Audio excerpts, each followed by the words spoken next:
I'm here with Bernadette Meyers from our church, and she has been working with the community garden for how long? Ever since it started. So I guess we're in our third year. Third year. So you all heard, hopefully, from Judy and Lou Spees. Judy's the coordinator of the garden team. They did a presentation that we put in our opening kickoff video for C2C, and it is on our C2C Facebook page. If you haven't seen that, I encourage you to check this out. But Bernadette has been one of the people right by their side all the way through this. And from the C2C perspective, this Saturday, May the 9th, there are still openings for folks who want to help volunteer with our garden and the C2C projects. You could talk to Judy Spees about that. But I really just want to talk about the garden in general, because you all need help beyond C2C and in the months ahead. So why is it so important to support the garden any year, but especially this year? Well, this year we're anticipating a much greater need in the food pantries that we donate to in our area. We donate to food pantries in Chesapeake, as well as the Central Soup Kitchen in Norfolk. Sometimes we donate to other cities if we hear there's a need and we happen to have a large harvest, but we try to focus mainly on Chesapeake and Central Soup Kitchen. But certainly this year, with so many people out of work, we just really want to be able to minister to those around us. Do you know how many tons of vegetables, produce you all gave away to these local charities last year? Well, we were able to share 1 ton our first year and 1.5 tons our second year, and we would like to be able to share more this year. Yeah, that's wonderful. Besides giving to the food insecurities in the community, what are the other benefits that you see coming out of this community garden for us? Well, I mean, there's certainly a lot of benefit to those around us, but even just to ourselves, to each other. It's wonderful to be able to spend time in the garden, especially now. You know, we're able to social distance. It's good to get some ultraviolet light, you know, and just get out, get a little exercise, and think about something besides coronavirus. You know, you don't even want to say the word, Right. but yeah. And so, I mean, you know, just being together, you know, in a safe way, it is a wonderful benefit. That's just a side benefit of helping somebody else. Yeah, yeah. So obviously the main benefit is helping to provide for the food insecurities in our area, which we anticipate going up.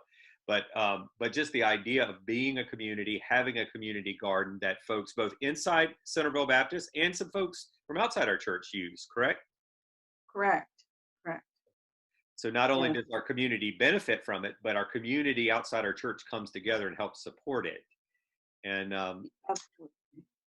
why is this an important ministry for you? Both, why is gardening important for you just in general, and why is this ministry important for you?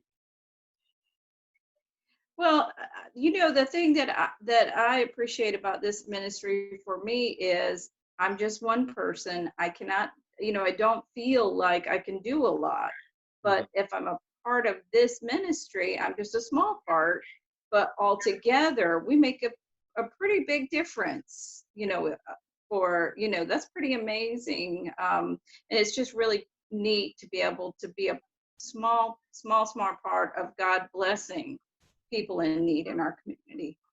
And if you haven't, folks out there, if you haven't checked out this garden and seen what a bunch of small parts, and I wouldn't say that your part is small. You are one of the few and the proud that dedicate, I don't know, countless hours to this.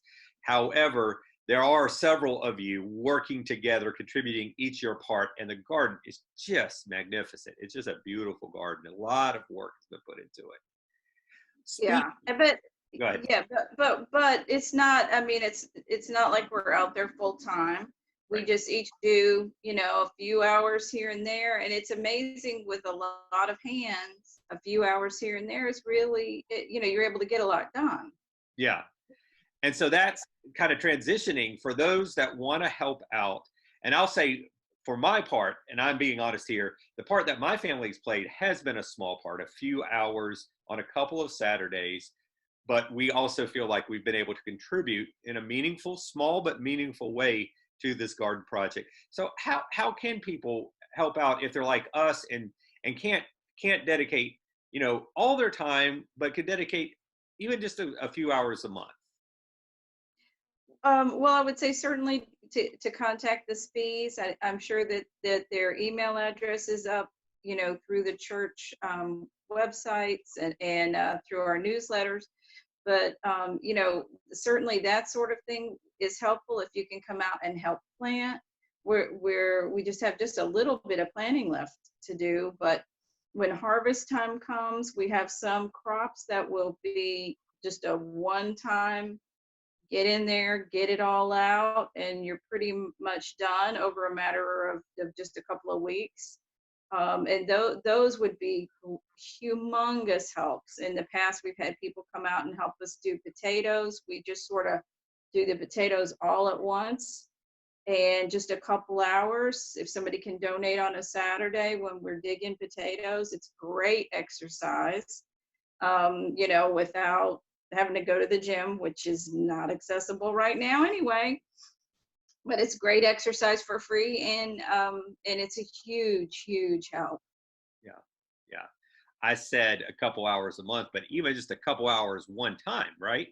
Right, even that. We're just grateful for whatever help you're able to give, and please do not feel like if you can't spend hours and hours that you can't be helpful. You can be tremendously helpful just coming out for a couple of hours, here and there for big harvests or weeding or whatever.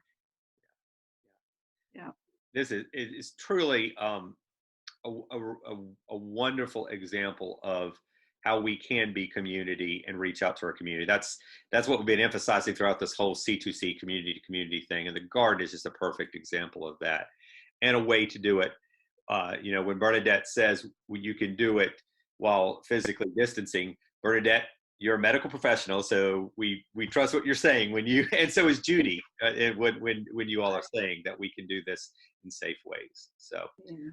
my family, it's been a real blessing for the couple Saturdays that we've been out. Of course, we've somehow been able to pick probably the two best Saturdays weather-wise, but it's been really good for our family to get out and do that. So, And we have certainly appreciated you being there.